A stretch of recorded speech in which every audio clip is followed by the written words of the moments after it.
if you can be here, being aware of life and death at the same time, because both are here at the same time. They are not two separate things.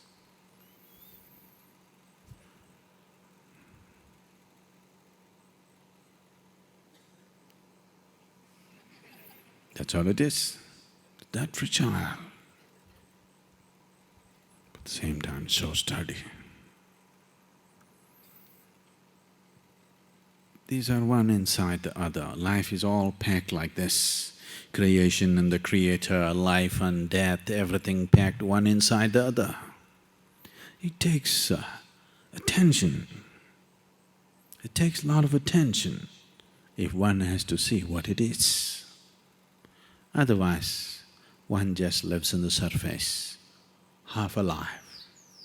If you do not know life and death at the same time, you know only one half of life. Being half alive is torture, always. So when we say Shiva,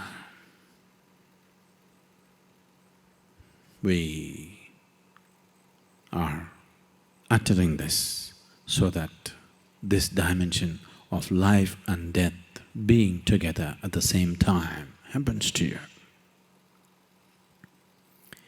That the polarities are gone. There is no life and death, there is just this. For this, there is no name yet, because if you give it a name, somebody will invent the opposite. It's just this, but there is that. There is no that, there is just this. There is no this and that, there is just this and this. There is no yes and no, there is just yes and yes. If you want to… see, every aspect of life has this. If you want to fall in love, if you are in love, love does not need polarities, love does not need an opposite. Because for most people, love starts in their heart and sinks into their genital. An opposite is needed. For sexuality, you need the opposite. For love, you don't need the opposite.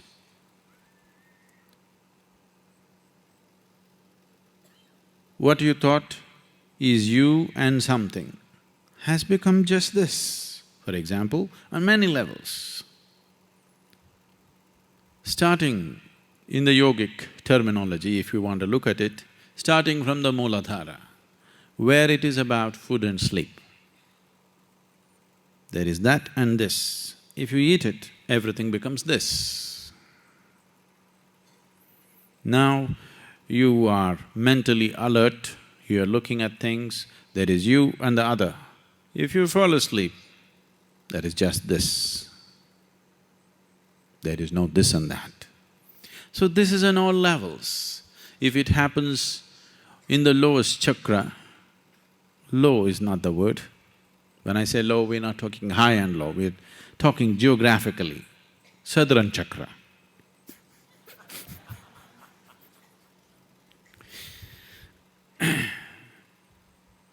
When it happens at the Mooladhara, it happens as food and sleep, but the same unity.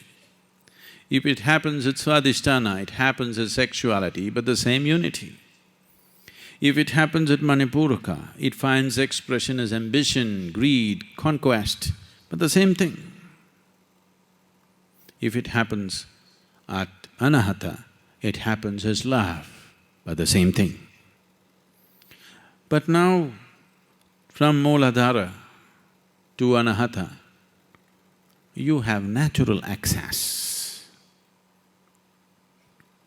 You're naturally capable of these things.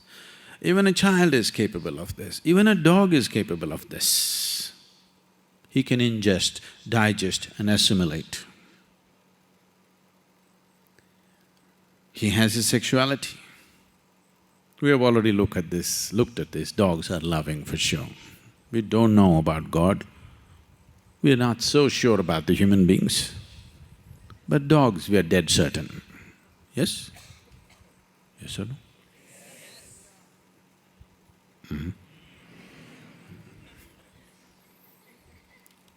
There is no question about dog's love. God's love, we don't know. Man's love, woman's love, we're not sure. Sometimes it looks real, sometimes we don't know. Dog's love, dead certain we are. So, from Mooladhara to Anahata, it's open to every creature, actually.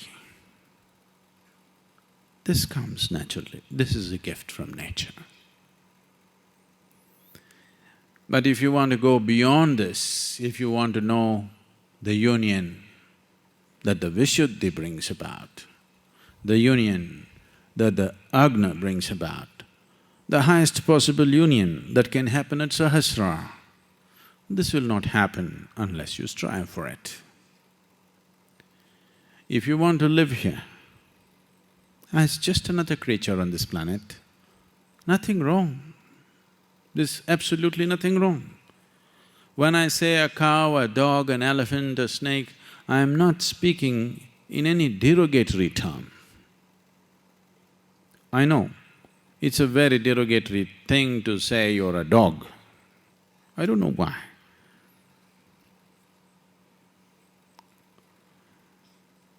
They are more steady. More people trust dogs than human beings. And the numbers are increasing by the day. But still, a dog is a derogatory term for some reason.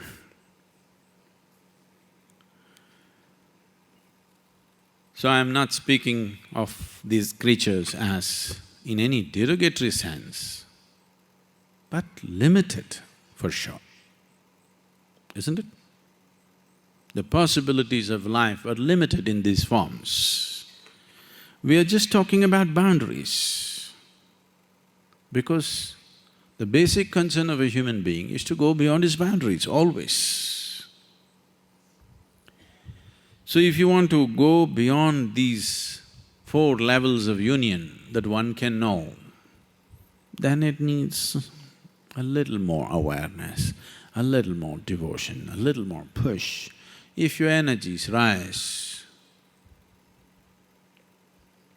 if you become aware, or if you experience the union in your Vishuddhi, you will become stupidly devotional. I'm saying stupidly devotional not because devotion is stupid, but generally devotees are perceived as idiots by the well-educated world because they don't stand to their reason. Anything that does not agree with your way of reasoning seems stupid to you. But it doesn't matter how stupid you think they are, they're experiencing a lot more pleasantness than you do. Maybe they're not so stupid at all. It is just that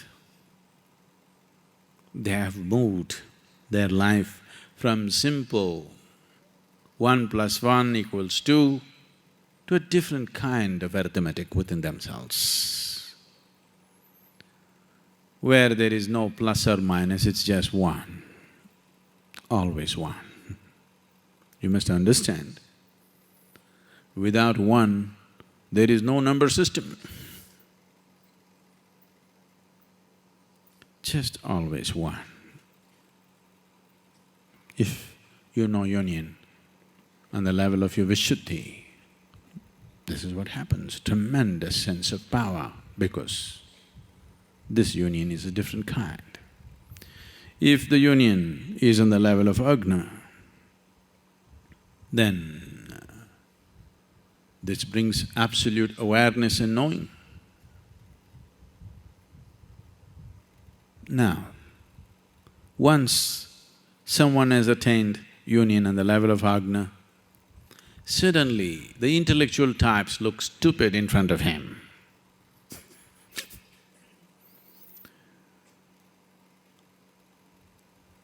You've heard of Adi Shankara. This is the most argumentative Indian ever. He went about walking across the land, looking for arguments. Such unbeatable logic. People were defeated and defeated and defeated in hordes. All kinds of people came to argue with him. Whoever argued with him, they're bound to lose because there is nobody else with that kind of logic, because a certain union that you have experienced in the ajna gives you a completely different kind of logic. If your energies, if you find union at your sahasrara, you're ecstatic beyond anything that you know. Shankara used to be like this, he was so argumentative and defeating people all the time in his arguments, every day picking up arguments with all kinds of people. But suddenly he would go into a temple and weep and dance like a madman. People would be shocked. We thought you were a man of reason. What are you crying? Like this.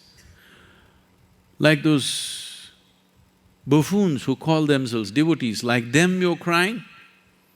We thought you were a man of true intellect.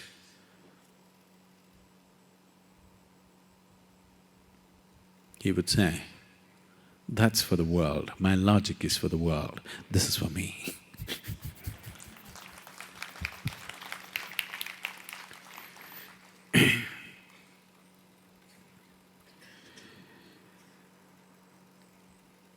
So this is a simple step one needs to take. In your awareness, if life and death are at the same time, if they are not two separate things, then you have set the fundamentals for the highest union possible. You got the right foundation. You want to live, you don't want to die, you are on a very wrong foundation.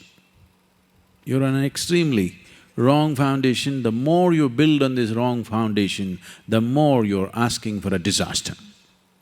Suppose we made a mistake with the foundation, the best is to build a minimum possible building, isn't it?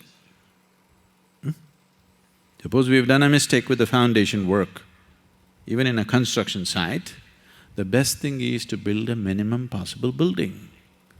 The more you build, the more you're putting yourself to risk. That is why they talked so much about renunciation. Because they said, you got a wrong foundation, don't build too much. The more you build further away from truth you will go, keep it minimum.